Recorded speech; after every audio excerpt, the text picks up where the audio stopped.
Isa namang binata natagpuang patay sa loob ng bahay sa Quezon City. Brigada Shaina Rosa Yupan, ibrigada mo! Brigada! Live report! Natagpo ang patay ng kanyang tiyuhin ang isang binata sa inuupahan nitong bahay sa Quezon City.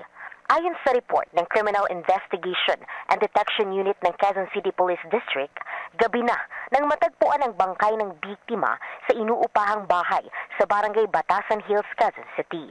Batay sa investigasyon, pumunta ang tiyuhin ng biktima para sana alukin ito na kumain sa kanilang bahay, pero pagkabukas ng pinto ay katawan ng pamangkin ang bumungad sa kanya. Nagpapatuloy pa rin ang investigasyon ng pulisya sa nangyaring insidente. In the heart of changing lives, ako si Brigada Shaina Rosa Yupan ng 105.1 Brigada News FM Manila, the Music and News Authority. Ang bahaging ito ay hatid sa atin ng Fast Relax. Tanggal ang sakit, ora mismo.